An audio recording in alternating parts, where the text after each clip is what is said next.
I'm Coach Schumann. I'm here with Coach D, and as always, we're excited to talk with a great guest. Guy's done a fantastic job coaching, and has been at the same place, which is a novelty for quite a while. Coach Cebrosky, which he really has risen really quickly in what he's doing from a coaching standpoint. He took Kings in 2024, I think it was, to the MAC championship and to the playoff. I think first time in a pretty long time that they were able to go all the way there. It was MAC Coach of the Year in 2024. Had a bunch of guys get all MAC. He was a guy that was a linebackers coach, a defensive coordinator there for I guess 7-8 years. Was a linebacker coach before that, and was a PA guy and really has an experience from that standpoint, coaching at the high school level there, and was a graduate of Delaware Valley College. So where I'm assuming, and I'll let him dive into it, that got his original playing there. So he has really done some amazing things. He had success as a player, not just a coach. So as a player, his team, I think at Del Val went 10-0 one of the years when he was there, and won the championship. So this is a coach who's really fast rising in the ranks and is at Kings doing a phenomenal job. So it's great to have you on, Coach. Pleasure to be on, guys. Good morning, first of all, and I'm just glad to be here. So thank you. That's great. It's really good to see what you're really doing. You've had a lot of success. If you could just kind of dive in to your whole career, your playing career and your coaching career, and some of those experiences you've had along the way. Yeah, I mean, it all starts if I go back, and I'll even go back to the high school times. I grew up in a town called Lehighton High School, Lehighton, Pennsylvania. If you ever heard of Jim Thorpe, it's the town next to Jim Thorpe. We're right at the top of the Lehigh Valley. We played in the Mountain Valley Conference back then, which is now the Lehigh Valley Conference. It's a blue collar town. You know what I mean? It's made up of factory working, coal mining workers. Big time, blue collar town. And that mindset has stuck with me all those years. I was, blessed, very, very blessed. And I mean that in every which way. I was fortunate to have, great coaches there. Coach Dave Parsons was my coach as a freshman and sophomore. And then Bill Brong was my high school head coach. He actually got me into coaching when I was done playing.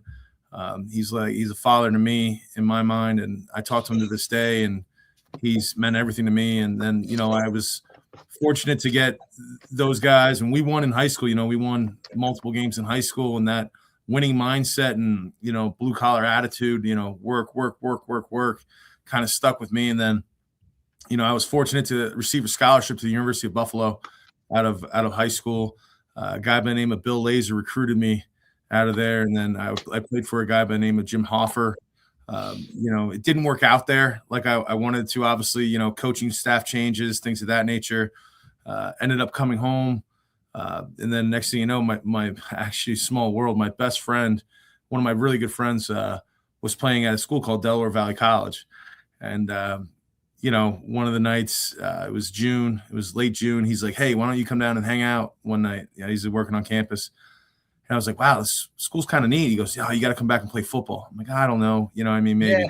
The next day I get a phone call by a guy by the name of Coach Gregory Feedick. And Coach Feedick's the O-line coach. He's been at the O-line coach for over 20 years at Del Val. And he just started talking to me. And then the next thing I know, the next day I get a call from Coach G.A. Mangus. And he ended up calling my mom, and he's like, "Come down for a visit." I went down there, and next thing you know, I'm an Aggie, and best decision of my life, honestly. You know what I mean? I met my wife there, everything like that. And then, we won a lot of games. We won a lot of games, very successful. But the biggest thing is those guys are my brothers for life. I talk to those guys every day. We have a golf trip. Mike Isgro and I and a couple of the guys, we have a golf trip that we go to Myrtle Beach, South Carolina every year. And that's where that journey took me. And then after, graduating with a secondary social studies degree with a minor in political science, Bill Brong called me and said, "Hey, you got to come back to Nazareth High School." So when I was walking out of Del Valle, I had an opportunity to go coach at Nazareth High School. Head coach there by the name of Rob Milosky, taught me a ton. Rob Milosky took Parkland to the first state championship back in 2003 with Austin Scott as his running back, Nico Pinchek. They were very successful there, and he taught me how to be an all-around coach. You know what I mean? Those guys, I was there for 3 years. We turned the program around when they first got there. I think the program won 5 games in 3 years. Then we went 6-5, 8-3. Then we won districts and went 12-2 that year. And then after that, I was able to go to Kings and become a D-line coach for a season or two. And then the defensive coordinator job opened up, and the head coach here, Jeff Narr at the time, and he taught me a lot as well. I was like, Coach, I'm ready for this job. I interviewed it, applied for it, and was fortunate to get it. And then, in 2014, started my journey as a defensive coordinator. And then in 2023, I was elevated assistant head coach underneath Skylar Foltz. And then, it just happened to be that the job opened up in 24, and I was excited. The kids, the players here are great. The administration is amazing. The biggest thing about Kings is that it is a family. It's not a huge family, but it is a family.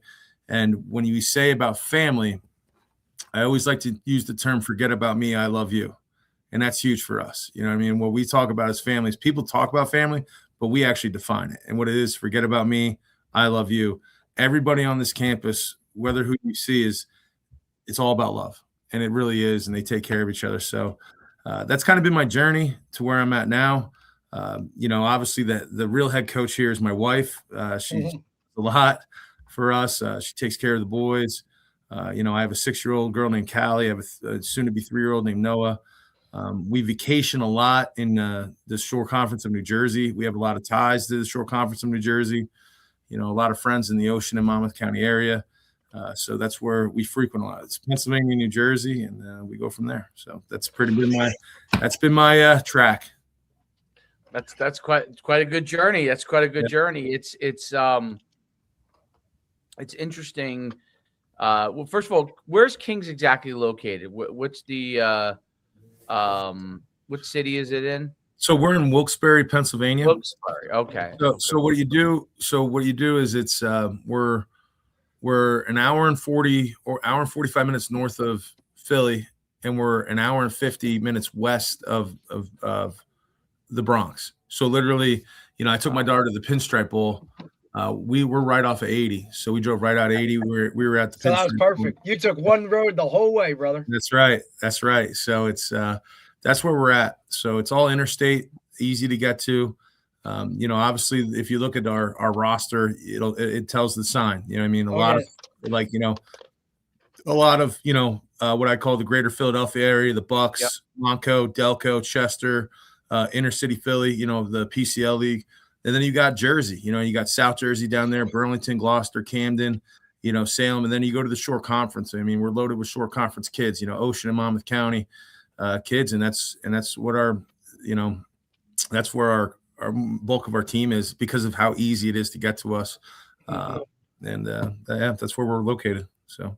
Very cool. Very cool. So when you started kind of your coach, what was the impetus for you to start that coaching journey, and really the transition from going from, Nazareth from high school to college? What was that made you take that first leap there? So first of all, the reason why I wanted to get into coaching, I was sitting, I thought I always thought I wouldn't be an engineer. You know what I mean? I was like, everybody gets that engineer. Then I take that, stats class, calculus class, and I'm like, nah. Yeah. But Bill Brong, my high school coach, my high school head coach, had a really big impact on me. He did a lot for me, and he still does a lot for me. And I was like, I think this is the route I want to go. I want to help people. You know what I mean? I come from a single mother household. You know what I mean? It was my mom, my sister and I, and then my dad, I know him, but it was, it was a broken up family. So my high school head coach really did a lot for me, in a sense of, putting me on the right track. You know what I mean? I'm a first generation college student. I was the first one ever to graduate in my family. So like that that mentality of helping people and helping kids achieve goals is why I got into it. The funny thing about moving from high school to college was I was at a time in my life where I was single. You know what I mean? You know, I didn't really have to. I didn't have many bills. I mean, a couple of school loans, a beat up Chevy pickup truck, and you know, there was an opportunity. I was kind of stuck in a place at Nazareth where you know the staff was in place, which was good. You know, I mean, I love the staff. You know, had my best man on my wedding. You know how that is though. Like that they're there. It's the structure's there. You're the new guy. Like, we've been there. Yeah. So I just, you know, I got a call. I will never forget. I was sitting on my porch, 4th of July, and I'm just sitting there, and all of a sudden my phone beeps, and it's an email, and it's from Jeff Nahr, and Jeff, you know, Coach Nahr, you know, God love him. He said, "Hey, are you still interested in coaching college?" And I was just like, "Whoa!" I'm like, "Yeah, I'm interested." Yeah. You know what I mean? So I felt bad, but I think I called him 8 times and might have emailed him 10 times in the next like 24 hours. And he eventually got back to me. He's like, "Hey, how about you come up Tuesday? I have a D-line job and a tight ends job opened up." And I was like, I'll be there. And then I interviewed. I sat in a meeting room with him and Casey Goff, who was my first DC that I worked under. And Casey's out at St. Vincent now. Great just guy. took that, right? TCNJ for a while. Yeah, Casey's, you know, great. Learned a lot underneath Casey. So long story short, he sits me down. He's like, "Hey, it's not a lot of money." You know what I mean? I'm like, "Well, how much is it?" He goes, "It's this much." I said, "Perfect. I'll be broke, but I don't care. Here we go."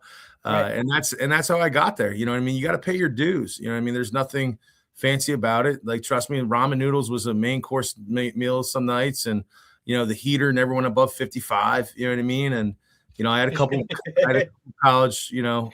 college coaches that lived with me, and we made it work. And and that's huge. You know, I mean, one time in the house, it was myself, Skylar Foltz, who is now the head coach at McDaniel, and then Tyrone Young, he's the head coach at Kentucky Wesleyan. Like we all, and then Sammy Kagos, who's now a big time recruiter down in Florida. I mean, we all 4 of us lived in a house and we made it work. So that's and then we survived and we're thriving. You know what I mean? So no doubt. And it's that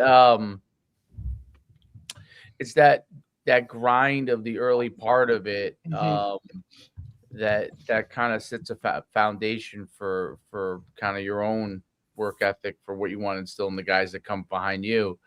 Talk about how, you know, when you got the opportunity first to become a coordinator, and then, you know, obviously the opportunity in 2024 to become a head coach, but what kind of those 2 leaps were like for you? And, you know, were they different stage leaps for you? Were like, you know, where you really had to deal with different things? Obviously, at head coach, you're dealing with different things than you are a coordinator. But talk a little bit about that. Yeah. So when I became the defensive coordinator, I didn't know a thing. I'll admit, like I was green. You know what I mean? And I mean that, you know, in a sense. The first person that I was very fortunate, you know, Coach Nahr coached at Muhlenberg before he came to Kings. I was very fortunate to be able to clinic with Duke Donnelly. God rest his soul. But Coach Donnelly, you know, took his time with me. You know, we clinicked multiple times, taught me a lot. And he showed me how to build a culture defensively, what we look for defensively. You know, these are the tips. This is what you look for in a linebacker. This is what you look for in a D lineman. So I have I owe a lot to, you know, Coach Donnelly and the time that he really spent with me over those times.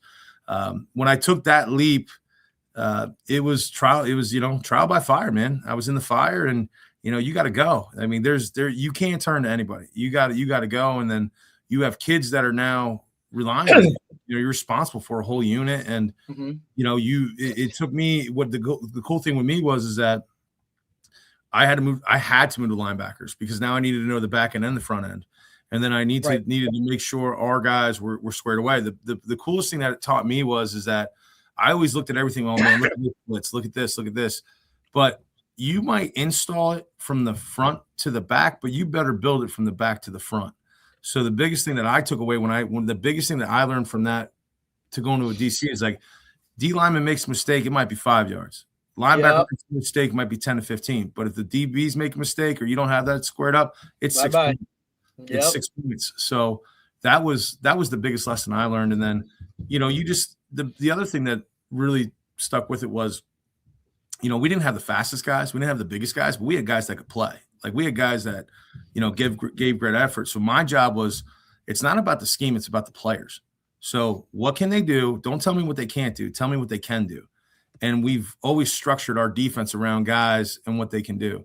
I've predicated myself on, there's games we got under, we had 12 different packages, and it might be just for one call, and that's okay, because those were and it gives the guys onuses. It gives the players an onus that they have, a responsibility. So that was the biggest change for me, going from a position coach to a coordinator, is being able to coordinate that and making sure our staff is all on the same page. I've been blessed to have, I keep using the word blessed, but I've been very fortunate to have great, assistant coaches as well. Through my time here, guys, like Jeff Endy was with me. Now he's at Ursinus. Andrew Nevitt was here, guys that just, and then Edwin Edwards, who's now the DC at TCNJ. Those guys have gone through here, and Tommy Gilmore. Tommy played for me. He's now the special teams coordinator at Eastern.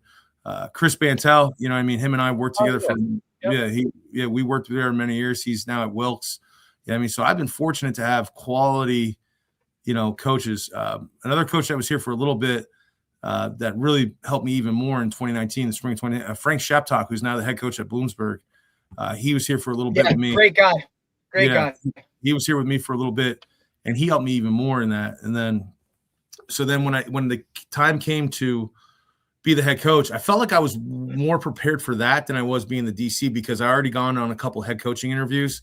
I had a couple head coaching interviews at that time.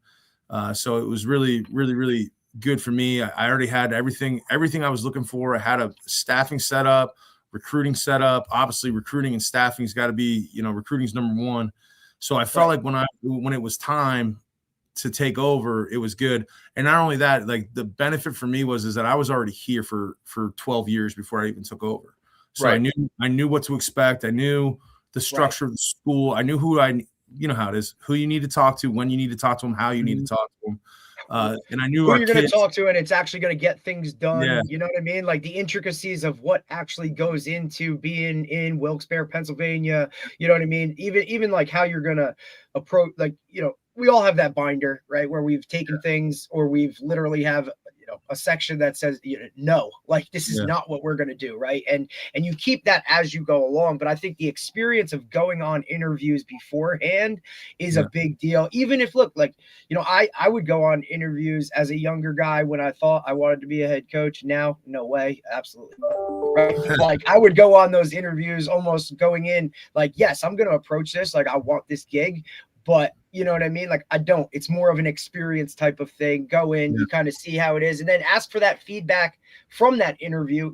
Like, hey, what wasn't right, or it wasn't the right fit. Why? Right? To get that kind of feedback. I think that stuff, that actual like boots on the ground interview process, can really aid as you move forward within it.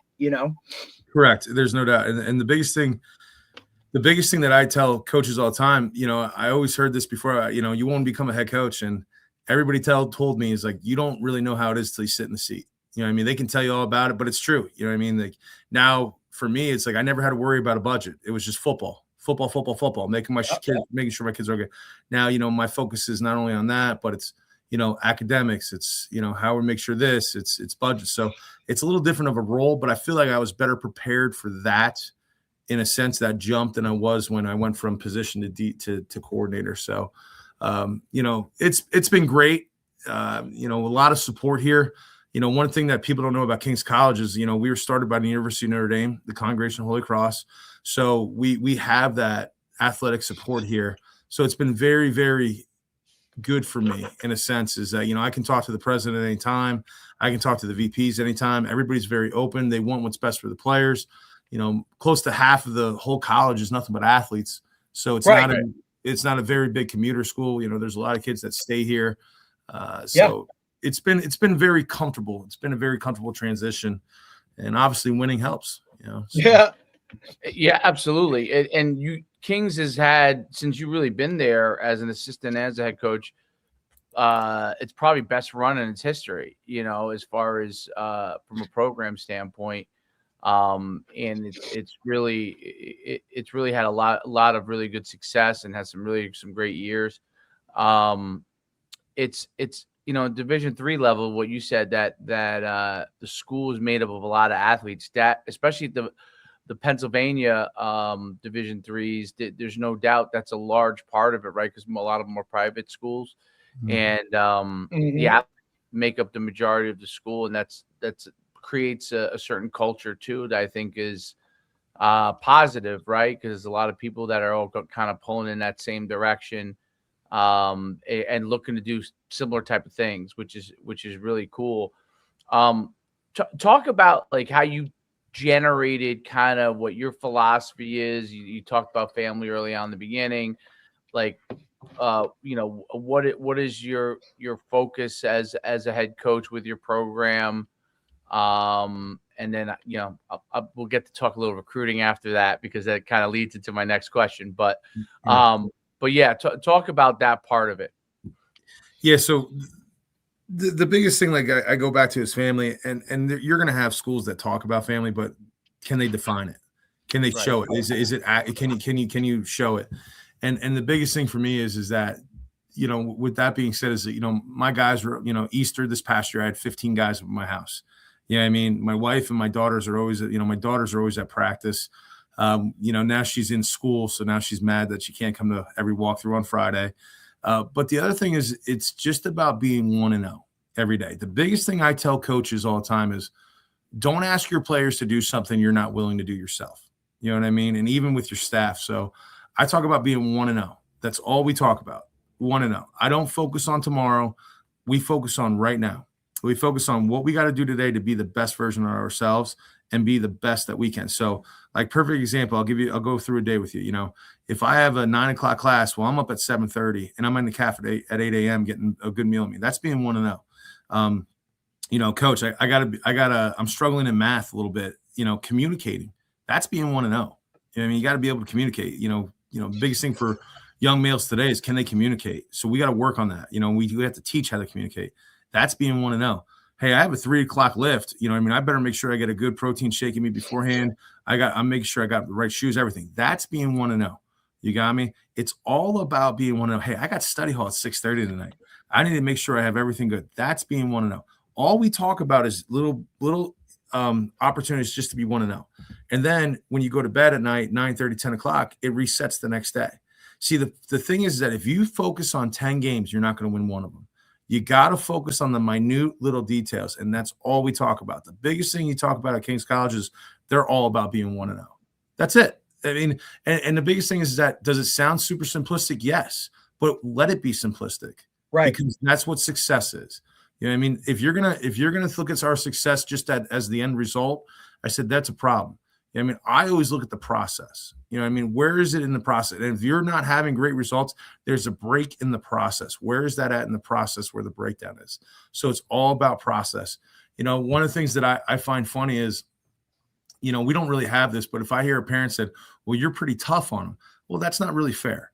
You know what I mean? That's not fair. We have a standard here at Kings that we live by. Okay. And we try to strive we strive every single day to live by that standard. Okay. And the standard is to be 1-0. You got me? And these guys, they're all about it. And that's why we've been successful. You got me? If a kid talks to me about Thursday and it's Tuesday, I don't want to hear about it. Let's talk about today. What do we got to do today? So we literally are process driven in everything we do. And that's the standard we live by. Let's work the process. And as long as you work the process, everything will be all right. Recruiting wise, how does that then shape what you're trying to get? Because obviously today's recruiting is vastly different from just even 5-10 years ago, right? Well, 2 years ago, it's vastly different from. So talk about what your recruiting kind of, I don't know if it's philosophy, but what your focus is, and what are you looking to do? Are you heavy high school? Is there a mix of transfer? Do you pick and choose and certain things? Like what do you kind of focus on from that standpoint? So it goes back to the old, it goes back to the process mindset. You know what I mean? I really love developing kids. You know what I mean? And that's the biggest thing today is I believe in transformational, not transactional. Right. One of the biggest things for me is that, when I sit down with parents and I tell them, like, look, I was like, we're going to develop your son in every way. We're going to develop him mentally, physically, emotionally, and in the classroom. Okay. So when you come, we always say this, when they come in as an 18-year-old freshman, they're a boy. When they leave, they're going to be a man. So when I recruit guys, I look for guys that, can I develop them? Like, what's their ceiling like? I'll give you a perfect example is, our first team all conference, all region D lineman, Xander Murray. He's out of Southern Regional. He's a Waretown, New Jersey kid. He was underdeveloped. He's taller kid, but played linebacker. Had a little hip, a little tight in the hips, but man, we saw everything there. We saw everything that we needed there. So he comes in, we develop his body, gets in with Coach Ross. We call it BBR, built by Ross, man. Our strength coach has got him cranked up. You know what I mean? Then we were able to develop him. Now he's an all-conference D lineman. And that's what I look for in recruits. I will say this, Kings isn't for everybody, but most of the guys love it here. And it's not a building. It's not a facility. It's the mindset, that blue collar, mindset. So when I look for recruiting, I look for guys. The biggest thing when I look at a film, and I tell guys this all the time, when I put on your film, I better see three things. The first one is effort in everything you do. I better see an effort play. I want to see effort. The second thing is I want to see something selfless, and one of the things that I really look for is there a special teams clip on a senior film? Because how many seniors in high school, I don't want to do special teams, right? Well, are you a team guy? You know what I mean? So I always look for a special teams clip. Or is he throwing a block? Or is he doing something that's selfless for the team? And the last thing, Coach, I look for guys having fun, man. I want to see the hooting and hollering. I want to see the celebrations. I want to see if somebody's making a play. There better be other guys, celebrating with them, because that's what you need, all right? Because football's hard. College football is very hard. It doesn't matter if it's Division I or Division III. It is a grind, okay? So you got to be able to have fun and get through that process. So when I look for recruits, you better give great effort, you better be selfless, and you better be having fun. We can take care of the rest. We can teach you how to tackle. We can teach you how to make a block. We can teach you how to catch. We can teach you how to do certain things. You got to bring those three things, and that's what I look for. And then I also rely on the head coaches a lot. I'm not a big Twitter guy, never been a Twitter guy. I don't really like to recruit off of Twitter. I call the head coaches. A perfect example, when I go, I call it the Parkway line. I give Coach Donahue a call. What do you got at Southern? Tell me about him. Before I even ask about anything else, I ask about character. Tell me about work ethic. Tell me about leadership skills. Tell me about, is he coachable? You know what I mean? Tell me about how many absences he has. These are all questions I ask before I even go up the line. You got me? Then I'll ask about grades, to make sure it's affordable. Every single coach I talk to asks that, you know what I mean? And then I'm honest with the kids. I go into high schools and, hey, where are the other guys at? We're not meeting with them today. So I rely on the head coaches because I feel the high school head coaches are the ones that worked with them to know if they're ready to go or not. Not just off of, there's a kid that can have a great highlight, but if he's not coachable, if he's not built in, if he's missing too many classes, if he doesn't have great character, if he's selfish, he's never going to make it. So I want guys that can make it, because at the end of the day is, we won the conference. You look at our roster, 31 of them were seniors. You know what I mean? So we developed all those guys, and you had time. So they got to be able to be guys that can be team oriented. You know what I mean? So I know I'm kind of long winded there, but that's what I look for.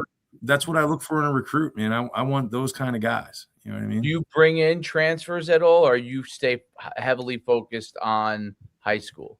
We will bring in a transfer, but I'm mostly heavily on high school. One of the things is, we had a transfer, we brought in a transfer, Brian Kelly, he came in, but he understood it. You know what I mean? He was a senior. We had a major that he wanted that his other school didn't have.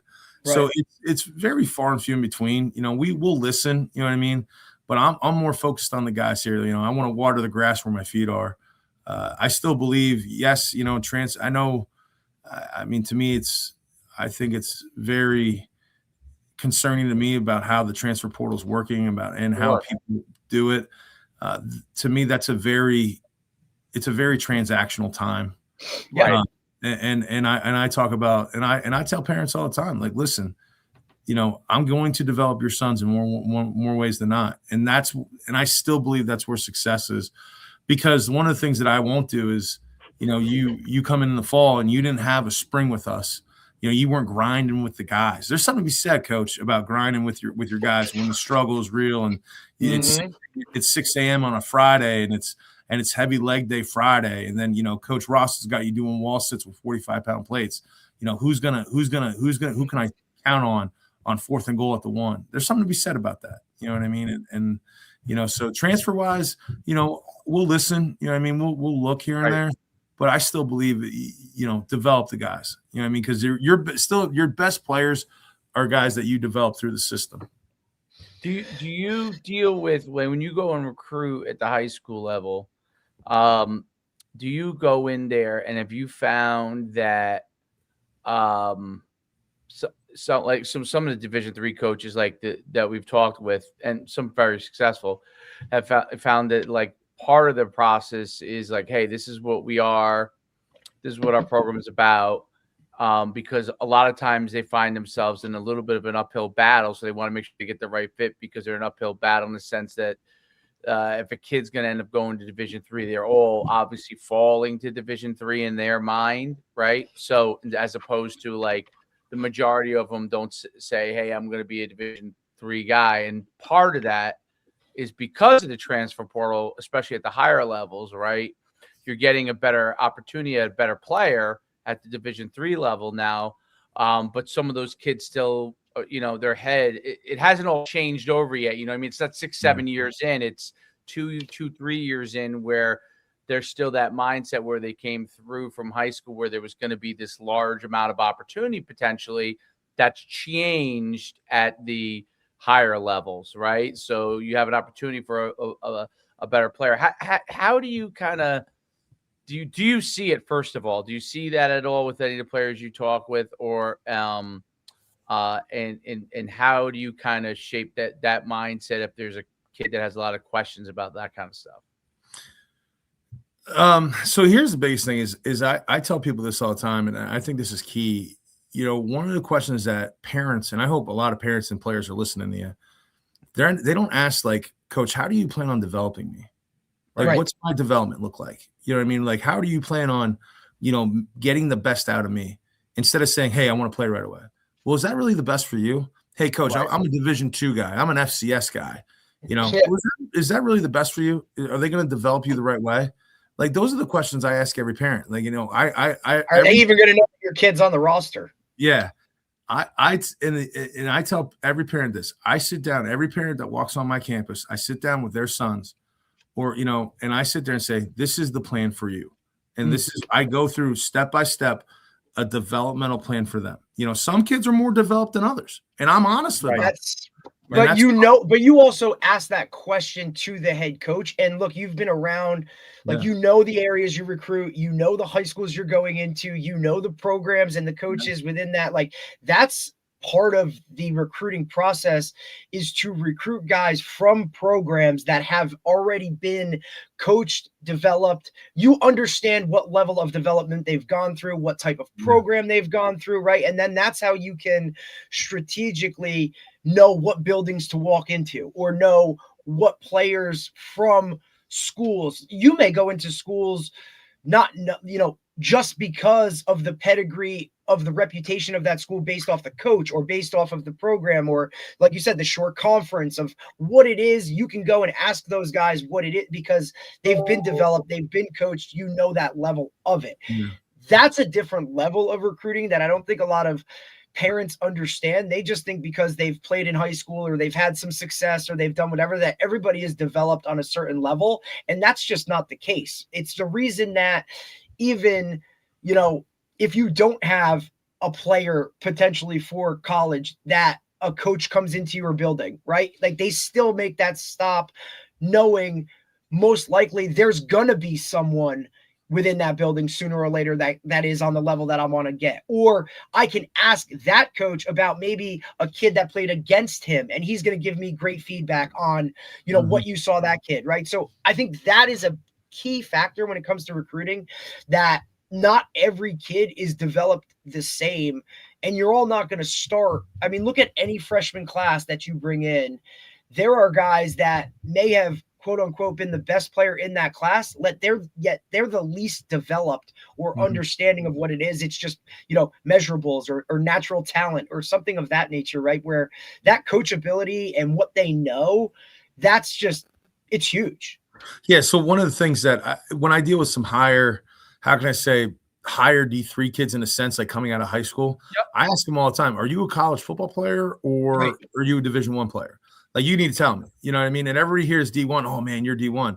But is that better for you to sit on the bench until you're a senior? Yeah. Like, and that's what I tell the high school kids all the time. Yeah. Like, it's got to be the right fit in so many ways, but the one, standard non-negotiable is you got to go somewhere where you're wanted. Yeah. Right. Like, do you want to force the hand of an FBS coach or an FCS coach who's kind of on the fringe, is not really they're going to give you a PWO or, have you just come on are you really going to get a fair shot from that guy that you're kind of forcing your hand because you just want to play at an FBS level, where you could go to D3 and with a guy that absolutely loves you, is going to invest everything in you, develop you on and off the field? Like, that's the feel that you got to have or understand. And guys get so caught up in level and this and that and what football, not the actual football, but what football does for them, like that love of it. Like, you got to understand that that's like key. One of the things that gets lost in this, and I think this is very key too, is, what about post football? 0.8% of people make it to football. So one of the things is, we're a smaller school, but our alumni track is huge. Yeah. So, the average salary walking out of our school is $70,000 a year. So you think about that right now, we have a 98% placement rate within 6 months of graduation. I just had 3 players. They're not even graduated yet. One's an engineering guy. He's already got a job offer, 6 figures walking out. I just had a kid last year, accounting major, walk out 6 figures. I mean, this is what I'm saying. So that gets lost too. Like, okay, you're going to play really good football, but you're telling me their alumni network is going to take you and have you set up for life. Yeah. You know what I mean? And that's huge too. And that's something we talk about as well. So going back to that, about those conversations is that I believe still to this day, you got to be transparent. Kids can see the BS, parents can see BS. You got to be fully transparent with these people, and you got to be honest. And I'm very honest with our coaches and players. And I tell our coaches the same thing. I tell our staff, just be honest. You know what I mean? If you see this kid, hey, we see you. We're going to develop you. You're recruitable. We love you here, but we're going to develop you. We think you got to develop a little bit. Like, just be honest with them. You know what I mean? Let them know, but just tell them that we love them. You know what I mean? And love them, and then have a conversation with them. And that's where we're at. And we'll never tell a kid. I'm till this day we'll never tell a kid he's going to start. We're going to tell him every time. You term opportunity. Yeah. Everybody's got an opportunity. Yeah, you heard that term all the time. Here's the thing I tell our kids is that we don't give offers. We're committed to them. And that's the biggest thing, is that you see, Division III schools that have an offer, I get it, but what are you offering? For me, it's like, I'm committed to the process with them. Because it is a process. So I tell a parent all the time, they're like, hey, is my son offered? No offense, but I'm 40 years old. I have 2 kids and a wife at home. You think I'm wasting my time? No, like, you're here for a reason. So right. I'm committed to them through the process, because it is a process, and you have financial aid, things of that. So I tell a kid, like, if you're sitting in my office, I'm committed to you and the process. Yeah, and offered at the Division III. I don't know where this went off the rails. I don't know why. I guess it's the desire to look like you got a FCS or FBS offer for a lot of the kids, so they look better on social media or something. They can post the picture and all that stuff. Yeah, there's write about it on X and Like, to me, I always say, like, if you write that you've been offered at Division III level, I feel like you're just like posing. You know what I mean? That's what I look like. I think I like what you're saying. Like you're committed to them, and they're committed to you, and you obviously the Division III. There's still a lot more to the process. There's no like it's not like a signing day thing. You know what I mean? Like you have to go through financial aid, make sure that, The that it's the numbers right work out. Yeah. standpoint, right? That they have the major you want. There's a lot more in the process from Division III that happens after signing day, what was quote unquote signing day, right? Because there's still a lot of things, and at Division III, that's an important part of the process because figuring out financially what's the best fit for you. So when they go and do that stuff, and so many at Division III, I see this a lot more probably than anything else. Like, oh, I'm offered here, and then financial aid wise, it's not the right fit or whatever the deal was, right? And then they got like egg on their face because now 6 months later they're writing, I'm going here, right? Where they were so focused on this other stuff instead of just taking the time to figure out which program was the right fit and focus on this school offers me, this school offers me, this school offers me. Yeah, not to cut you off, Coach, but like I thought you brought up a great point. So why I say committed to you through the process is here's a perfect example. We also recruit the Lehigh Valley of Pennsylvania very hard. And I had a player, right major for Kings. He was in the right major for Kings, very successful guys in the NFL, in the sports medicine field. Andreas Armstrong's with the Detroit Lions, Brian Hicks with the University of Miami Hurricanes. So we've been successful in this field. And the kid wanted to come to Kings, but flat out wanted to.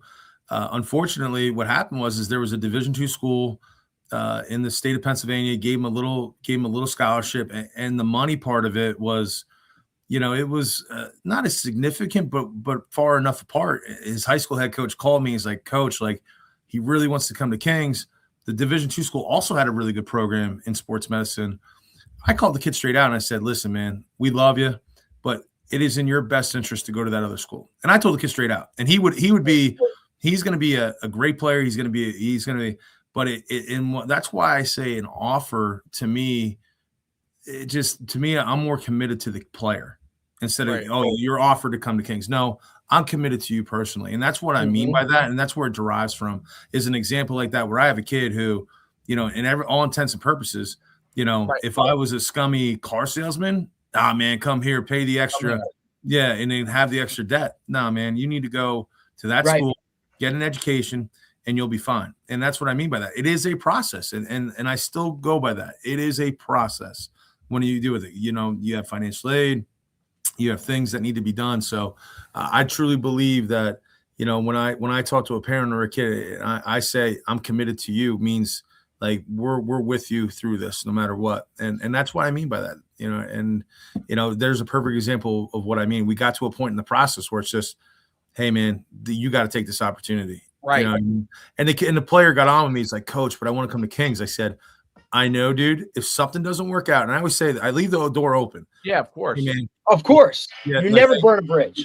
Hey, thanks for recruiting. I said, if something happens, give me a call. You know what I mean? But it was in the best interest at that time in the process for him to go to that school. And he's doing well. We have a great relationship. You know what I mean? There's a head coach in the Shore Conference, Ocean County, have a great relationship with him. His son went to another school. Yeah. I mean, I still wish his son a happy birthday. I recruited him hard as well. And he's like, man, Coach, those are the little things that keep you going with recruiting is those little things. Like, yeah, he didn't come to Kings, but that's okay. You know what I mean? Like, I still have that tie. You know what I mean? But because you've continued to keep that relationship with him, he may now go and tell one of his buddies or somebody asking him in the direction of like, hey man, if you're looking for a spot, like this is the spot.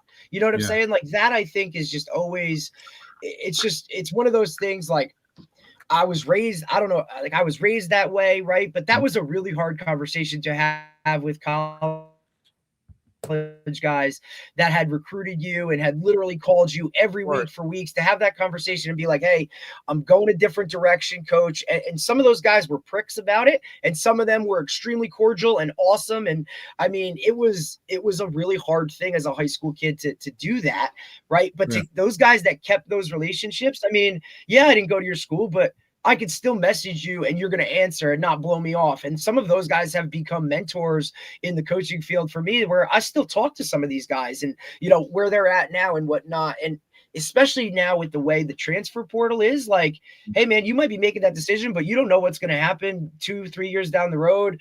Like, I'm always here if you need something. And a lot of those guys will come back because it's just the nature of the beast right now. Yeah, and that's one thing. You know, we have a couple kids in the transfer portal that, you know, obviously think they, you know, shown up and did enough, and I have conversations with them. The one thing about Division III is you always have to re-recruit your class. You know what I mean? Yeah, buddy. To re-recruit them.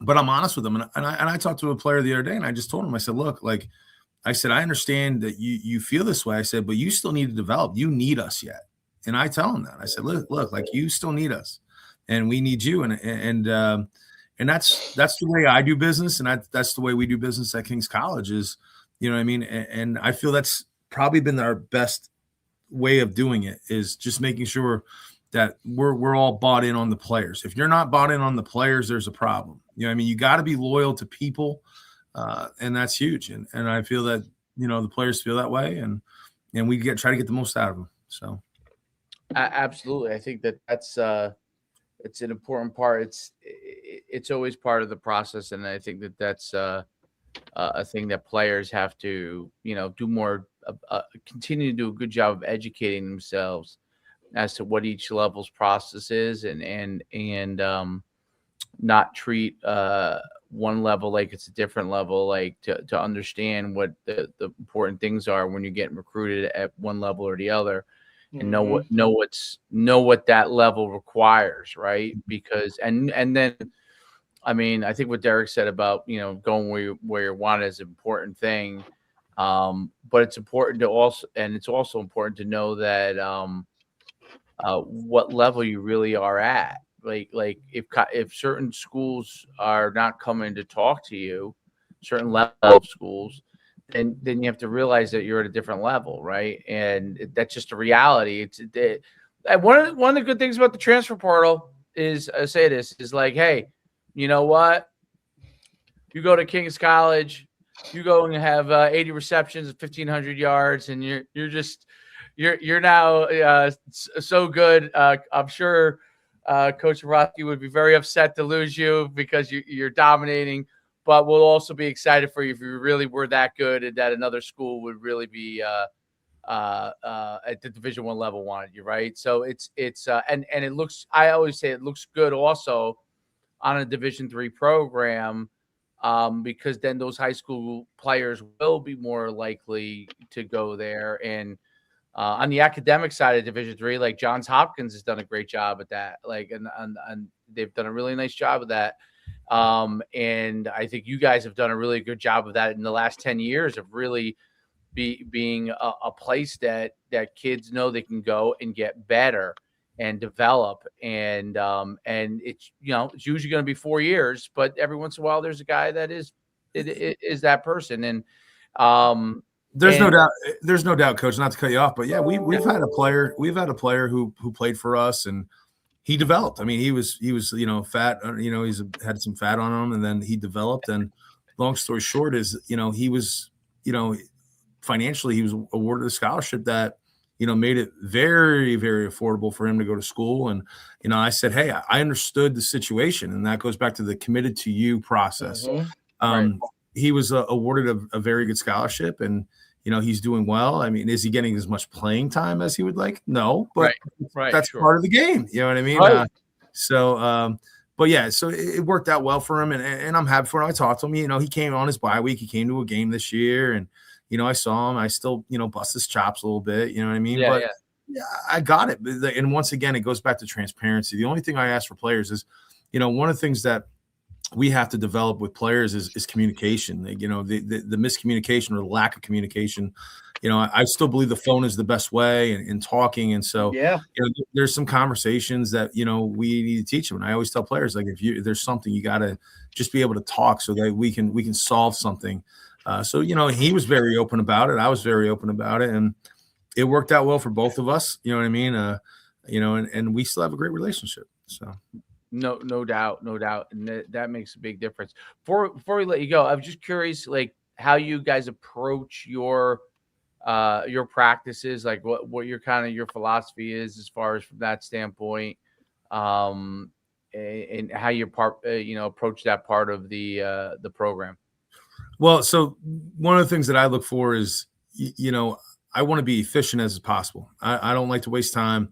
The days of, 3 hour practices doing like Yep. you have to have this many reps and everything, those days are done for us. You know what I mean? We want to be fast, efficient. The one thing that I like to start off every day, and Coach Mickey Raring, our DC, brought this with him, is we start every day with high five.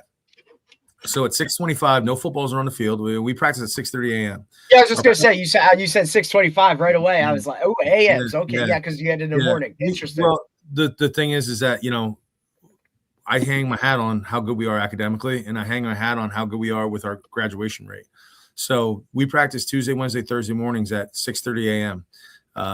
We have a full snack room for the guys, so they're getting plenty of food in them. And then it allows us, so like all those guys that are in engineering, sports medicine, when they have those labs in the afternoon, it doesn't conflict with practice. So 6:25, man, we do a high five with your group. So every day it's just high five. Like they get the guys and be like, hey, we'll talk about practice, what we're expecting, what periods we got, and just to get the guys moving. And it also allows our coaches to see kind of mentally where the players are that morning. You know what I mean? Hey, coach, like so-and-so, like, hey, Dave Schuman's down today. He seems a little out of it. Okay, well, let's monitor. Hey, D. Pascal's fired up today. Like, he's going to have a good practice. You know what I mean? Right. So that high five period, we get like, not only do we get to see the guys mingle a little bit and just joke around and talk about that, but we also talks to who, you know what I mean? You got your clicks within that team all the time, you know what I mean? But we get to, the best one are Tuesday mornings after a Monday night football game. We got a couple Jets fans on our team, poor guys. You know what I mean? Yeah, so we like to, those poor guys, or when the Yankees lost, that was, the Phillies guys are giving it to the Yankee fans, and then Phillies lose, the Yankee guys are giving it to them. So it's just that camaraderie, that first 5 minutes. And then we go right into a huge stretch, you know what I mean? Full stretch. Fire them up, get going. And then the biggest thing I start with is some sort of competition drill, something, you know what I mean? I like to take, the big orange cut balls that we have, like they have to push it against each other, one-on-ones. We might do a 4th and goal at the 5, one, receiver, DB out there, something along the lines of get the guys juiced up for practice. Like, let's get moving. There are times where I spot the ball. It's third and 2 from the 6. So there's an opportunity to get a first down, and it's 1st and goal, you know what I mean? And then we're out of there in 4 plays. But that does is that makes my coaches think on their feet. You know what I mean? So I'm also developing, I got to coach the coaches a little bit and develop them. So we're always going to start something with some sort of competition, and then we do a special teams period, what I call a specialist period, where we get our punters, kickers, long snappers ready to go. We get all the, return guys ready to go. We'll work some sort of skill with, the punt guys, the kickoff return guys, do something there. And then we're in the Indy. Every Tuesday and every Wednesday, our team run period or inside run period, it's ones versus ones. I don't care. I don't care the scheme. I don't care. It's ones versus ones, good versus good, iron sharpens iron. You're going to block counter differently. Yeah, you're going to block zone differently a little bit, but it's really not different. You know what I mean? There's still something to be said about running the ball and stopping the run. And then we mix some, we'll mix some RPO stuff in there, keep it legit when we go team run, so they're not all focused in on it. You know what I mean? Right. I always want to do that. So we're always going to have a good versus good period. Always. You know what I mean? I tell people this all the time. In 2024, not even 2 years ago, the best periods of the year were done on Tuesday and Wednesday at 7:10 a.m. all week long. Those were the toughest periods for us that year. You know what I mean? And that's what we want. You know what I mean? And then we go into, you have some other things, and then we're done by 8:15 every day. You know what I mean? Right. You know what I mean? And then we have walkthrough on barrels and things of that nature. And then Thursday's kind of a polish and shine Thursday, a heavy special teams day, and then, heavy team day. And then Friday's just a walkthrough from 3 to 4. And then Saturday we played player game, man. So the way I do it is, this goes back to the 1-0 mindset. And I'll go back to this, like Mondays we don't practice, but I say it's called Tell the Truth Monday. So how we measure are we 1-0 on Monday is tell the truth. Put the film on. tell the truth to each other. Like, well, are we doing the right things? You know what I mean? Like, go over the game. Are we telling the truth? You know what I mean? And then what we have is on Tuesdays is what we have is competition Tuesday. Are we being competitive? I want to see that. You know what I mean? So that's how we measure that. And then Wednesdays is create turnover Wednesday. All right. Defense, we got to create turnovers. You know what I mean? In offense, no turnovers. And then there's a radio station in Pennsylvania called they call it No Repeat Thursdays. So they don't repeat a song on Thursdays. So we don't want to repeat a play. So on Thursdays, we better have no repeat Thursdays. That's our goal. That's how we want to know. Do we have to repeat any plays?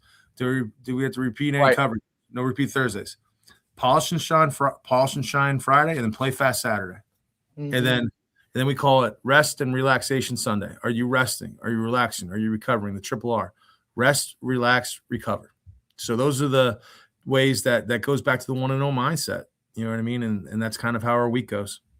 No, it makes a lot of sense. That's really good. It's the theme of like getting them efficient and moving fast and competing. I think just goes so far with the athletes, and especially today, it keeps them engaged, keeps them going to high level. So it's been great having you on and talking some football.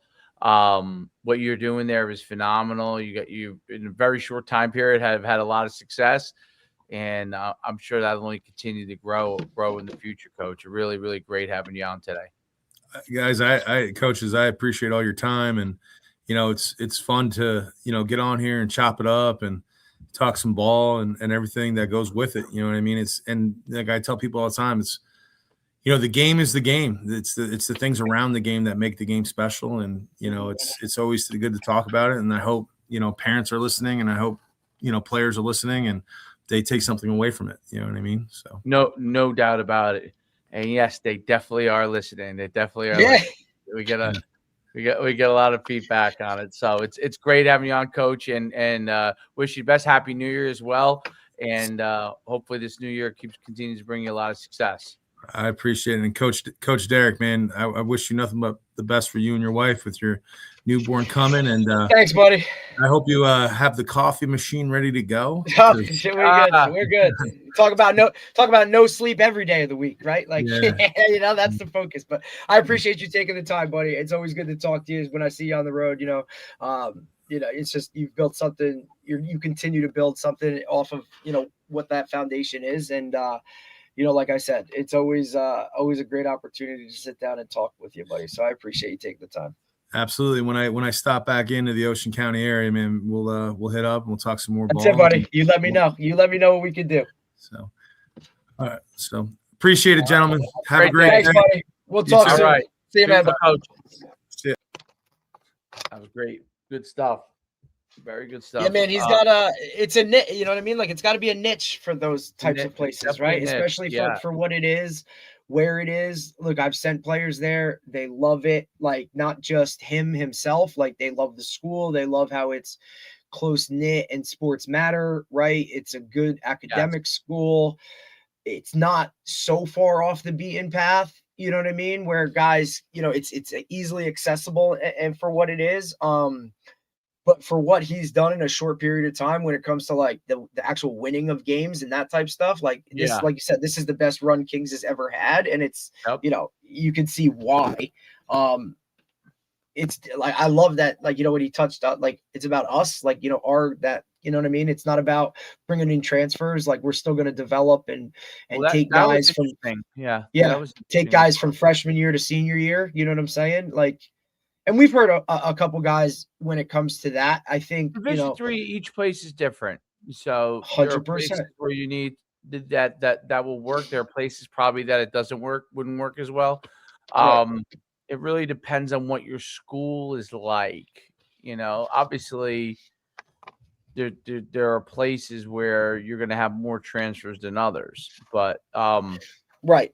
And you're going to build your program from that too. So it's interesting though. It's interesting to see the different places and what works for them. Or how guys want to approach it. You know what I mean? Like, it's, that too. Like, he's a cut and dry, no bullshit type of, what it is.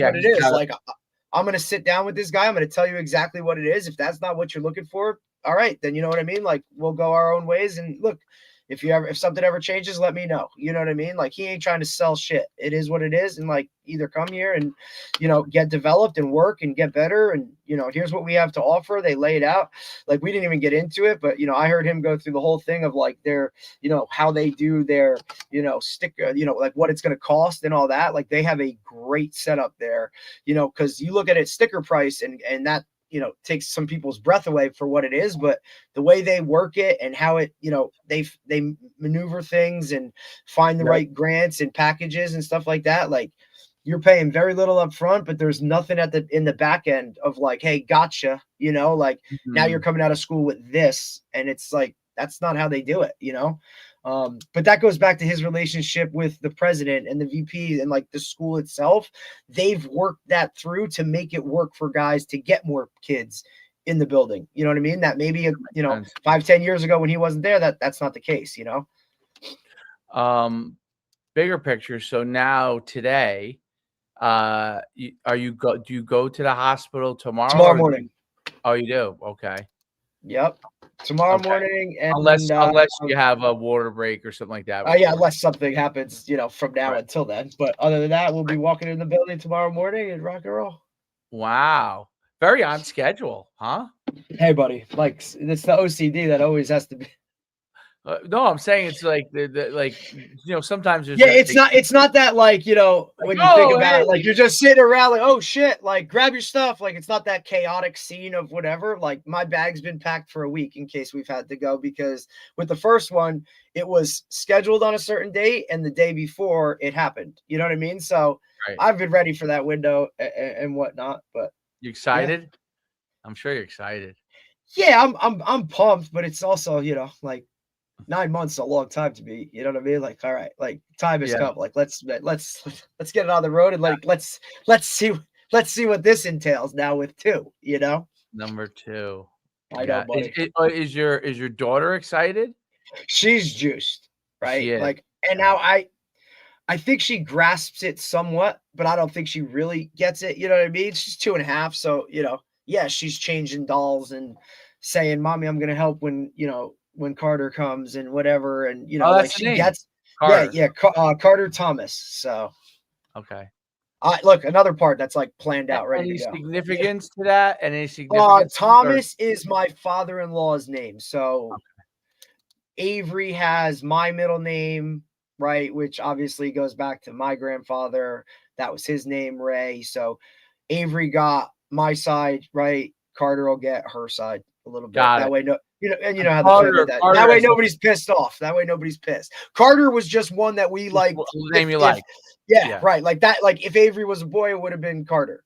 So. Okay. The wife gets happy she's happy because she gets the name she wants, and I'm good with it. Whatever. Good. We'll rock. Whatever makes this thing as smooth as possible. But whatever makes it smooth.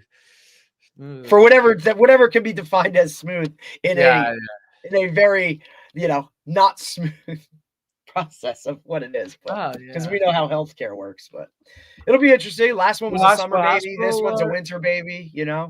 Jersey Shore Medical or right in Red Bank. Oh, you're going to Red Bank. You're going up here. Run right on the water, buddy. I mean, listen, it's like they have a great what is that? I don't know. Whatever. Yeah, I know you're talking about the wing, the baby department or whatever that is right. Like it's a whole, you know what I mean? And she's comfortable with it because that's where her doctors work out of. It's the same doctor that delivered Avery, so there's a lot of familiarity. And that's where Avery was too. Yeah, Avery was there too. So it's a nice setup. They do a really good job. So that is cool, man. Amen, buddy. Excited. That's exciting. It's wild. It's wild.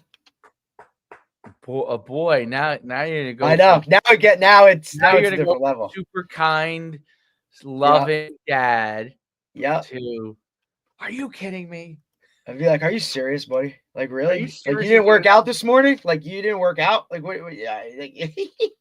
Are you just gonna play Roblox all day long? All day, right? Like, that's great. You built that Lego in 10 minutes, but like, buddy, we gotta move a little bit. that and by the way, every dad deals with it. It's not, It's listen, it's like, okay, so a half-hour workout, we get a hard, or even an hour practice, we have a hard time about that. But 9 hours straight of right. Roblox, And that's okay. I think that's fine. So you should be an all pro Roblox player by now. Correct. Like where's your income? Where's your first income? Team Roblox. There should be a Roblox championship you should be a part of, because you've been training for it every day, 7 days a week. Every day. I mean, you're putting in 60-hour weeks at Roblox,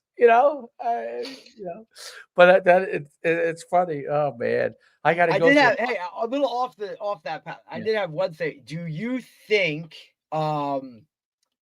obviously we've seen so many of these NFL guys get let go this week. Oh yeah. So what is the best job on the market right now? Oh. Is it the Ravens? Is it the Giants? Is it the Titans? I like what Stefanski is supposed to be interviewing today, because there was about 50,000 pictures of him in Newark Airport, right? Showing up. But every team, I believe, has reached out to Harbaugh right away. Harbaugh will go somewhere. I mean, what's crazy is I didn't realize how many years he was with the Ravens. Like 18 years. Shit. The Ravens have only had 3 head coaches. Sometimes you that long. 100%. Sometimes you just need a different voice. But you know what? But the switch up to stability, right? Like the same things with like when the Steelers were questioning Tomlin, right? And then he goes and makes the playoffs. If that's switched, right? If the Ravens had beat the Steelers, is it the other way and Harbaugh gets retained and Tomlin's out? I would say possibly, yeah. I think if Harbaugh lost in the first round, if he made the playoffs, he might be out too. Just because, I'll tell you what, though, if Harbaugh does go to the Giants, go to the Giants, like I think I will start to almost be somewhat of a Giants fan, because I think if he goes to the Giants, I think the Giants will have success pretty quickly, immediately. If like they're a playoff team next year. Giants were smart, they would hire him 100%. But he's older. I know, but you don't need. So my philosophy on Harbaugh would be, we don't need him to be here for 10 years. No, we need him to get. We need to get the Giants back to being the Giants, even if it's 5 years, right? And he retired. Aren't you a Cowboys fan though? Yeah, I am. Okay. The Cowboys is just. They fired their DC, so 4 DCs in 4 years. Cowboys. I know. Listen, you could be the Raiders. Supposedly he's interviewing for Giants too, right? Who? McCarthy, I believe, is set up. So Stefanik, McCarthy, Harbaugh. So they're definitely trending on older track. Young. No. Yeah, yeah. I mean, look, what the fuck is young though? Because like you're talking about what's his name? You're talking about what's his name with the with Seattle is still in his 30s. I mean, shit, McVay is still only what? Where do the Raiders go, dude? Like, oh my god. The Raiders are paying. Did you see that stat that the Raiders are paying over $50 million in coaching fees of guys that aren't even in the building anymore? Oh my god! I don't want to get. I just got a text. I know.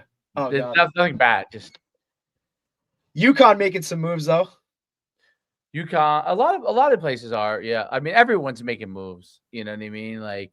Basically, Penn State is now Iowa State. Did you see that? How many guys have jumped on that roster? I think what was it? 19? I think it was like crazy. 19 players. Hey, I know this is like a spot of contention, but I think the same thing is going to happen as soon as Ole Miss loses. Could be.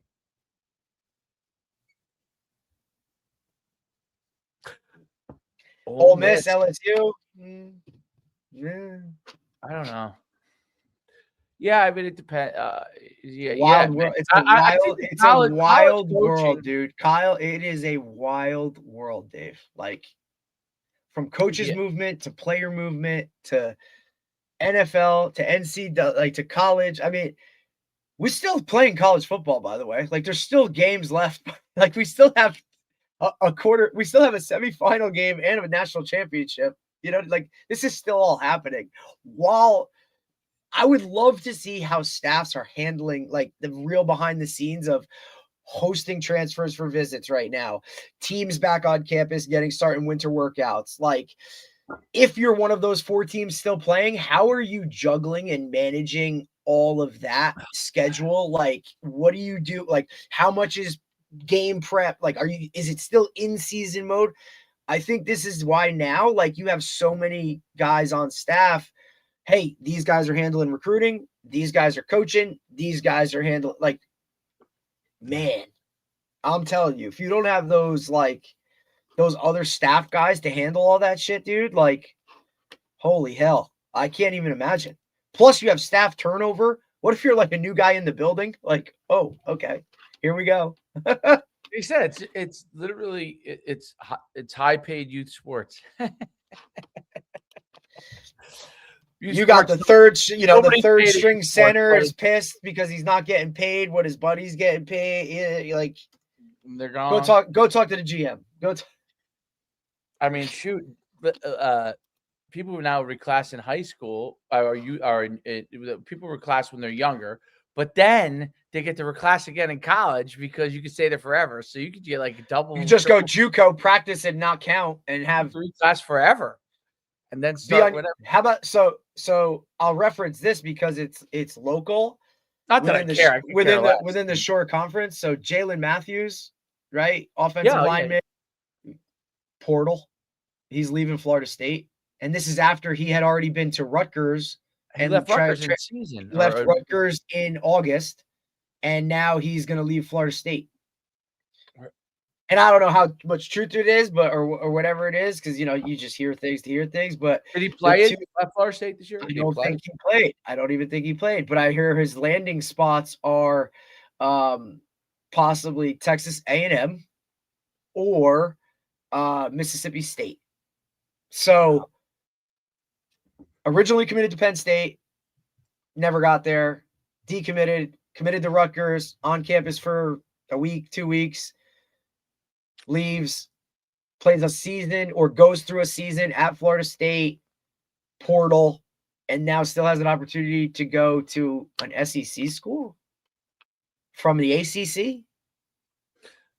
Linemen have a lot of cards if they're linemen have, and this is what they might have the most cards. I've been trying, unless you're, I would say 100% in agreement, unless you're the highest of the high level QBs, the QBs, right? The QBs kind of have some leverage, but I think offensive linemen, really good if they're really, I guess QBs.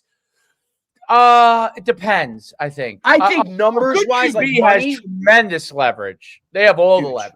And look at these guys, right? Like the backup QB, not so much. If you're gonna if you're looking for playing time, I think you have leverage, right? But if you're looking for money, I think you have to be really, really good. Oh, okay, that makes sense. Linemen, I think opportunity to kind of get on a level that maybe you wouldn't be at if you weren't a lineman, I think is amazing right now. No doubt. You could be a FCS lineman right now, and you can go and be the third string center on it, and they'll. I mean, look, another reference here. Our almost all of our star linemen from UConn's were transfers in, who were backups, and that's what it is. 100%, and they were awesome.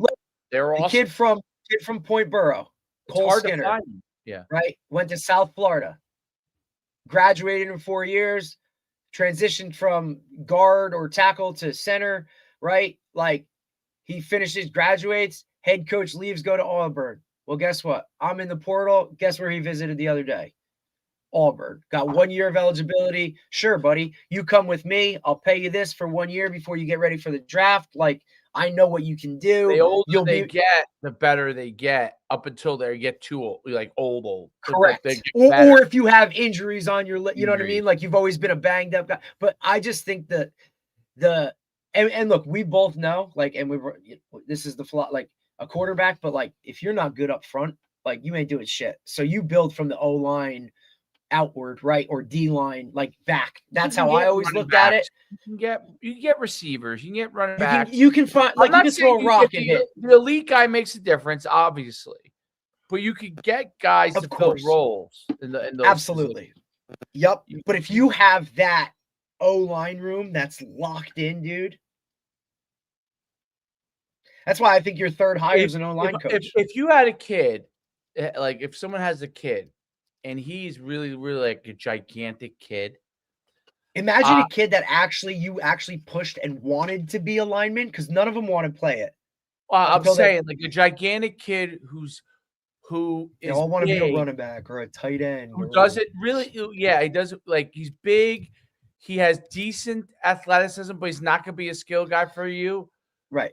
But he's big and he's tall, but and he's kind of like in shape, but he's just not like I would immediately be like, yo, we're gonna make you you're playing, buddy. As you can be. Like, you can't catch a ball for whatever reason. Right. And we're gonna make you as athletic as you can be, get you a strong, athletic, and get your technique as good as you can, learn leverage, and you're gonna have and just own it and be like, I'm a lineman. You know what I mean? 6'4" and you're put together pretty good, you know. Fair at best. Like, you can your guy, as long as you can they'll move. get you where you need to be, as long as you can move. And with that goes back to my thing is, like, take any big kid that just got terrible hands, right? But he's not a bad athlete, but he, like, as soon as you see him and he's like, I want to be a tight end, and the ball hits him in the face. And so, like, yeah, you could develop him, I get it. But, like, I would be like, yo, like, you have decent feet, man. You're built pretty good. You're big. You just aren't, like, as athletic as these guys over here, hands-wise. Go play O-line, dude. Here's the thing, too. And, look, like, we had, like, two of our guys from Mount Olive, right? Both division, I think tight end too. I think both Division I college linemen, right? Recruited because they were the starting center in basketball. You know what I mean? Like, right. That's why they got offers, not because, like, they saw a big body, and then they like. I know his parents, and he used to go to St. Leo's. He's in 6th grade. And his parent, I'm sure they're not like from the football realm of it, but the mother's like 6'1", the father's like 6'2", 6'3". The kid is 6 feet already at 6th grade. And now maybe he's going to be extremely, extremely tall. Then I would say, okay, play basketball, no doubt. But I just know those guys played basketball because they were athletic, dude. You know what I'm saying? And then this kid, the college coach coming, we couldn't stop him. But not a football guy? No, because he doesn't come from a football background. But we couldn't stop him, and he's I'm telling you, like, he's not just tall. Like, I was surprised because I hadn't seen him in 2 years. He transferred out. He was big, dude. Like, not like big, like heavy. Like, no. Like, strong. Like, my head just kept going. You know what? Unless if he's 6'10", okay, I get it. If he ends up, well, he might be. He's already 6 feet in 6th grade, right? So maybe he is going to be. Yeah, because 6 feet in 6th grade. That's 6'4" is Oh, hell yeah. That's really tall. So maybe he is going to be that tall, and then he should be a basketball guy. But I in my head immediately is like, if this kid just caps out at like 6'6", like, he should 100%. He would be the greatest left tackle because he moves good.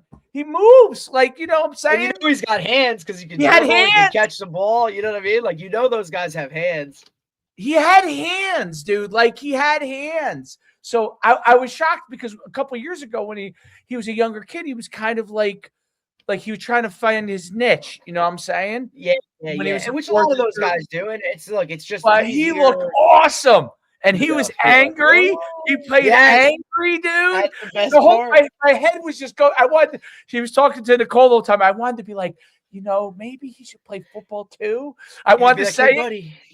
he was tough. I was like, man. I also think it comes that my football brain just started going in overload. Right. of why those guys, and look, we've been trying to find a secret sauce for how many years now, right? For those guys to develop and be and want to be linemen, right?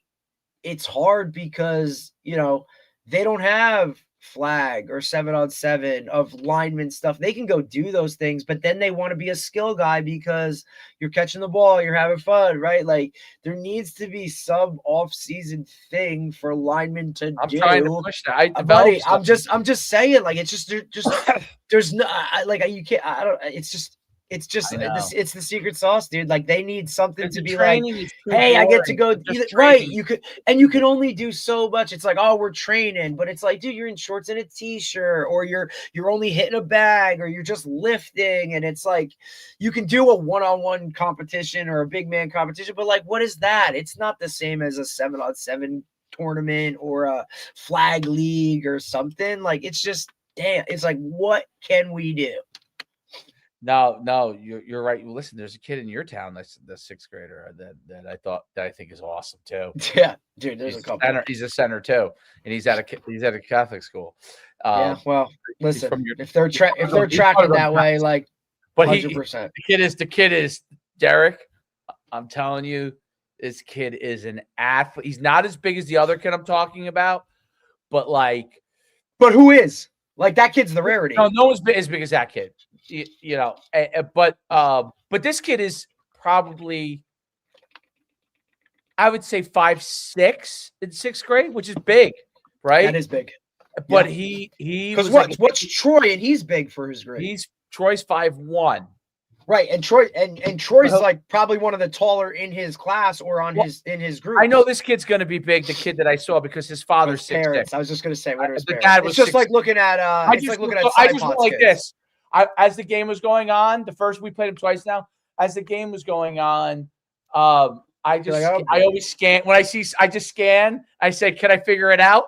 You're like, yep. And then after the game, I just when he watched goes over, the it's like, where's he going? react. There you go. I was watching him react. I'm like, there he is. And You're then like, there he is. walked out. Nicole's like, how did you know? He walked out with him after. I was like, see, I told you. I was like, man, I've been doing this so long. I looked at his face. I looked at the father's face, and I'm like, who else is producing that kid? Right. Not that many people are producing that kid, right? Like it's just like if you saw my kid come running over next to me, you'd be like, oh yeah, I can see that. Yeah, you're like, yeah, I get it. Oh, Raheem Morris is interviewing for the Giants too. Because he played at Hofstra. Yeah, I think he's an Irvington guy. Did I play against him in college, or was he a little bit after, maybe? But this would be his 3rd head coaching gig, right? Because wasn't he was young with the Bucks. You know who else might get let go? Todd Bowles.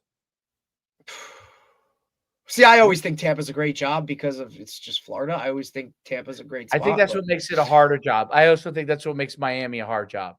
Miami, I mean, look, Miami said I just read an article today. They reached out to Harbaugh, and McDaniel's still the head coach. He's probably like, look, can I just be the OC and stay down here in Miami and live my life, and then somebody else can go to handle all this bullshit? Like, somebody else go tell Tariq Hill to stop being an asshole. Like, he just wants to wear fitness gear to practice. He just wants to wear athleisure. What do you call it? Athleisure. Athleisure. He loves the athleisure, dude. He's the athleisure with the like the capri pants, right? That are like way too short, like just chilling. He just wants short. I bought 3 of those because I wanted to see. Like, I got them cheap on a TikTok shop. Yeah, and I was like, I want to see what this stuff is like. You know, I like it.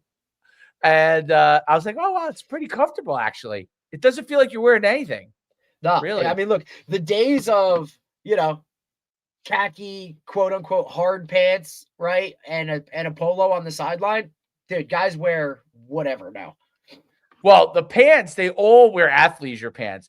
I see even guys, Dave, even strength coaches are wearing tight this, tight that. Even basketball coaches, right? Where it used to be the full suits, like, not so much anymore. COVID crushed that, where guys are out there in polos and doing all that kind of shit. Like, what does he wear? Hurley, I think, is still mostly a suit guy or like a polo guy. Is he? I can't. I think some of those guys. Look, I think kind of like Izzo must still be a suit. I actually love the basketball coaches are the best to interview. The Dude. best interviews are the basketball coaches. They say whatever the fuck they want. They don't give a shit, bro. None of them, dude. The NC State guy, Hurley, Izzo. Izzo's been going on it. Calipari, like they don't give a shit. From Houston, he goes on rants. Yeah, Calipari, Pitino. I mean, there's a lot of them. Pitino has a lot of content, and I don't even think Pitino understands that he's creating content just because it's, you know what I mean? Like, same with Calipari. I don't think those guys have any concept of that world, but, you know, because it used to be, right? Like, you say something, hey, your quote's in the paper, right? It took at least 24 hours or a couple hours for that print to come out and people to actually read it. Now they say something in an interview, and that shit's viral before they even finish the interview. It's unbelievable. Well, they're trying to fight off. Most of them are trying to fight off NBA players coming into college. That's really what most of them are trying to fight off. That's their first move. It's less the transfer portal. It's more we don't want, because for the most part, I mean, you look at Pitino, he's openly come out and said, I'll never recruit another high school kid ever. Like done. Like I'm just gonna go to the portal and pay. And I'm gonna pay guys, and we're done. Like, not that basketball hasn't been paying guys since, you know, O'Bannon with UCLA in 96 or whatever it was. You know what I mean? Like, the movie Blue Chips was made for a reason. Like, you know what I'm saying, dude? Like, so that's been a whole different thing. But like, it is what it is, man. Like, it is what it is. It's crazy though. It is a freaking wild. They are world. my favorite. Like, once you get in that algorithm, when you start to watch something. Oh, now I'm in the basketball coach's algorithm for some reason because I love their quotes and I watch them all. And I just think they're hilarious. They are so hilarious. You know what I also thought was great? Did you see Kim Mulkey when she took Lane Kiffin onto the court? I was like, what, they dated? Like, I like Kim Mulkey. She's a trip. She's a trip. She got him on like she's wild. Like, wild, dude. She was a great player back in the day. Phenomenal. Did you ever pull up any old clips of her? She was a she's a stud. Did you also see that the guy Josh Niblett, who used to be the head coach at Hoover, was at Gainesville, is now he resigned, he stepped down, and he's going to coach with Dion in Colorado? It's like his OC or just as a position coach, I guess. I don't know. There wasn't specification of what he's going to do, but you know, people are like, and then the guy from Grayson is now going to go take the Gainesville job, and people are like, well, why would he do that? Well, Josh Niblett was making 175. Wow. And apparently the guy at Grayson was making 70. So yeah, but it's like, okay. Dion has been laying low lately. Yeah, I think something's up medically. You haven't heard like anything. I think he's sicker than he leads on, and like I think he's got some stuff going on, and I don't know. I just think, look, remember, everything dies out, right? When it's a shiny new penny, it's this. Everything he does is whatever. Now it's kind of like, is this going to work? I don't really. Has he had how much success has he really had? Like, how much longer is he going to like do it or go into it? Turns out that obviously Shedeur and Travis were that good. And I know 100%. And I know like they got like Colorado got a new athletic director. You know what I mean? They did. Oh, yeah. I didn't know that. Yeah, that could be that could change things. Definitely. I mean, we've seen that happen firsthand. What happens when an AD hires you and then another AD comes in? Because everybody just has their own, like, right. They want their own people with their own mindset of what they want when they take in the job. And very few of them want to deal with someone that is not on board with them per se. Right. It's not their guy. It just makes everything harder. And it has zero to do with how good somebody is. That's the thing that the outside world doesn't understand that. They don't understand it. A lot of times it's zero to do with the person's ability. It has to do with someone else's preference. And when you're better off not, honestly, if the person comes in, this is what I've learned.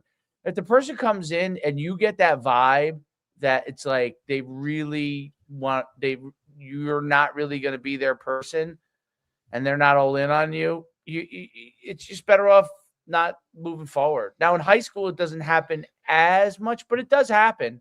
Yes, it does happen. Like, if you guys got a new athletic director, you never know. You might want a different person. Right. So you never know. And it's interesting. I mean, I'm curious. It's interesting, like in the town I live in, because North actually had such a great season again, and or a good season, and they actually beat South now. Yeah. I always think to myself, like, Antonucci was obviously a godsend that he is a legend. He turned it into this great thing, but obviously the guy who's right after him, that gig is not an easy gig, man, because you're compared to Antonucci. You're not all the time. It's like taking It's like taking Penn State after Joe Pa, or Florida State after Bobby Bowden, or you know what I mean? Like, it's very hard. DeBoer after Saban, like shit, dude. Like, yes, you could be very good and still have a lot of issues. So, but yeah, it's I'm curious on all that kind of stuff. But I also see, like, I heard I don't know if it's true, but I heard like Vienna is going to try and do what RBC has with St. James. They're going to try and start like a youth. They're trying. Yeah, that's what I heard. I don't know if it's actually going to happen. See, I think I think that is a lot harder when you don't have like I always reference Pope John, because they have a 7th and 8th grade middle school already there, right? Like, there's Pope John Middle School. Vienna has one, doesn't it? Don't they? I don't think Vienna does it. No, that school. No, it might be a school that sends most of their kids there. Okay. But it's not like Pope John Middle School is like Pope John on Pope John campus. You know what I'm saying? Like, it's next. Although that hasn't really helped them. Well, yeah, but I'm saying it's wise. But I think when you, but I know what you're saying, continuity, right? Like, yeah, it's just like, it's like when you look at the programs in Texas where the middle school is attached to the high school, or whatever that is, that you're running the same shit, you're doing the same shit, the same. Buddy, Parochial's so tough hard. in that, like, you could have that there, but people still have aspirations. 100%. And so and people are still going to recruit them. They don't care what school they're at. So you could have them in your feeder forever, and somebody offers them a better situation, and it really doesn't matter, right? Like, now if a kid is on the fence, I think it definitely helps. I mean, going to that school all the way through, and they could take it or leave it. These other places, they're coming to you. Like, so correct. I think you might get the program. I think you'll get a lot more of the program kid from there. Right. Yes. I don't know that you're getting you might get lucky once in a while, get stars from that. Right. I don't think you'll get that consistently. I think you're going to get your program guys, which is not a bad thing. It's not definitely not, because you can win a lot of games with those kids. You win a lot of games with your program guys. You'll probably have less issues. You will. You're still going to have to go get a superstar from somewhere. But always Jimmy's and Joe's, buddy. Yeah, unless they. I mean, shit. We just talked to a Division III coach who literally said we base everything we do around our players. Right. That's why we have 12 different packages on defense. Oh, that's a lot. That is a lot of packages. That is. But cool. All right, buddy. All right, hey, man. I'll keep you up to date. I'll let you know. Thanks, buddy. I'll talk to you. Yeah, we don't have to. No, we're good for the rest of the week. We're off the rest of the week, figure, because I kind of did that. I structured it a little bit like that. Yep. Next week, like we said, we wanted to hit Georgia Miller on a monthly basis, so she's going to be like the second Tuesday of every month. So she'll be back on. And then we have I have a couple booked for next week too. So we'll be back rocking and rolling, next week. What was I going to say? Next week, you're going to have to just have coffee next to you at all times. Hey, man. Derek, you there? Yeah, I'm good. Wouldn't be the first time I fell asleep on a freaking Zoom or a podcast. The night ones, I have fallen asleep. Depends on how, like, if I got enough sleep the night before, I'm okay. That's like I was talking to Wilson, Chad yesterday after we got off, like, hey man, come back on or whatever. Obviously now with like draft prep, like his mornings and days are like booked. I'm like, we could do a night one, buddy. I said, but night ones get a little wild. He's like, we'll make it work, bro. Like whatever it is, Night ones get better. The best viewership, only because I know that we do that Rebel one at night. And that one's viewership is now part of it is obviously there's so much stuff going on in politics. So like as by the way, as crazy, and I would have never known it until I started doing political shows, as crazy as sports is, and sports is crazy. Like all these things happen. I first, when I first started the politics stuff, I was like, I don't think we're going to have enough every week. That's going to be interesting. Dude, we don't have enough time. Like it's crazy. All the things between that go on every week. I until I really started paying attention to it, like I would have, I obviously always paid attention to it, but not like more casually. Right. And I was like, I'm just amazed at like how many things happen. So now I now know why, like the two by far most popular things on any TV network are sports and politics. That's it. 100%. I really understand it now because it literally, it's the reality shows used to be popular, but what happened in reality shows is they were really staged.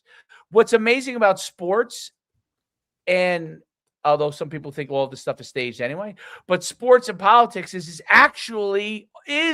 real. It's actually real. That's happening.